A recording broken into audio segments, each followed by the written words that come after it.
Hey guys, welcome back to my channel. My name is Jupiter James, where I do what I want, when I want, and today I want to get into some astrology. More specifically, my moon sign series and how that relates to how your mother treated you, how you want to be treated, how you are emotionally comforted, and where your emotional center is. And so, and kind of like the karmas behind that, you know? So this is gonna be the first series to that, and we're gonna kick it off with Aries. Now, with Aries in the moon sign, Aries is gonna be where your emotional center is gonna be more caught up in a Martian-like energy, meaning that you are going to be someone that, you know, for you with Mars and Aries, with the moon in Aries, you're going to be someone that is very independent. You're going to feel very fiery. Like how you communicate your emotions and what you want is going to be, first and foremost, you're going to be thinking about you and how you feel. Like, how do I feel? Like, before anyone else,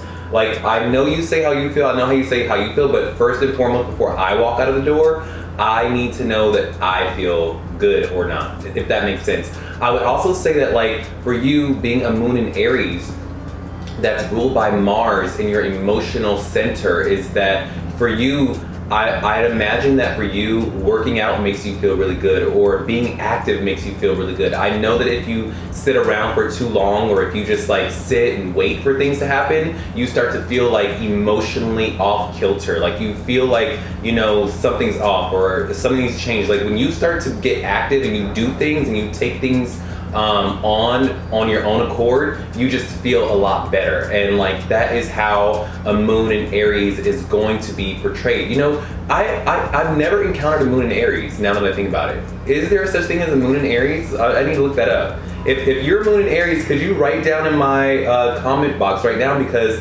actually, now that I think about it, I'm like, moon in Aries, I'm looking that up. I've never met a moon in Aries person, but wow, yeah. So for you, again, you are going to love spontaneity, and like on a gut level, on an instinctual level, you're gonna be very like warlike, or you're gonna love to want to take on things and tasks and problems and things like that, you know? So for you, I would really say to try to work out, try not to be so selfish. You could be seen as selfish or categorized as selfish. People could kind of perceive you as someone that is selfish or always thinking about yourself, but that's just how it is, like, for you. Now, when it comes to how your mother treated you, I am going to say that, you know, for you, your mother was either two things. She was probably very independent and very like, you know, very active, a very like energetic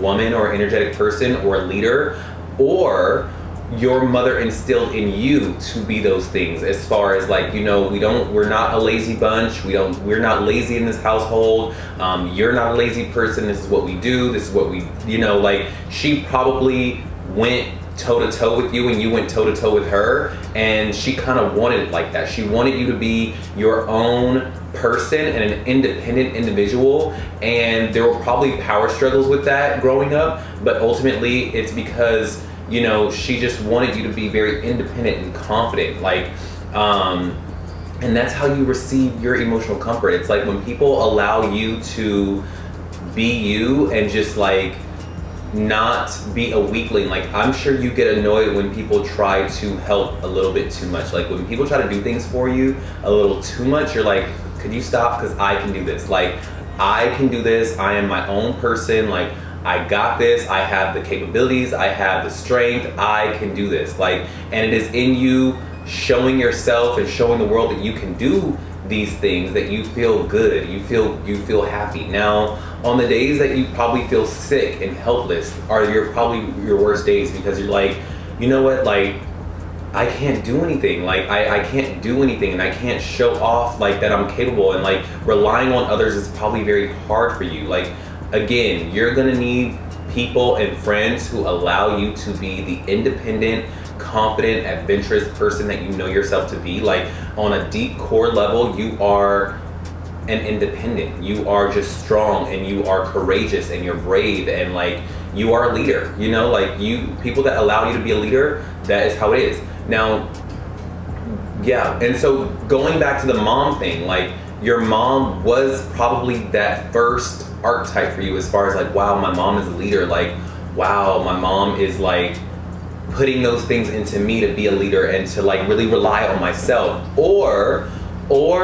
what it was is that, like, for you, your mom or the situations within your household kind of forced you to be a leader. It forced you to like kind of rely on yourself. It forced you to like rely on your own confidence and your own abilities to get things done. Otherwise you would be let down or things like that. You know, it could go one or two ways, but ultimately the universe set it up so that you feel your most happy, your most confident, you feel your most you when you are alone and doing your own thing and just like going after what you want in this life and not looking back or considering others' feelings. Like, it's really in your karmas to really just kind of consider yourself. And I know for other people that would be seen as selfish, but for you, the universe is literally giving you permission to kind of think about your feelings first. It's your feelings first and then others second. And that is how you grew up. That is how you are able to get by in life. That is also how you are able to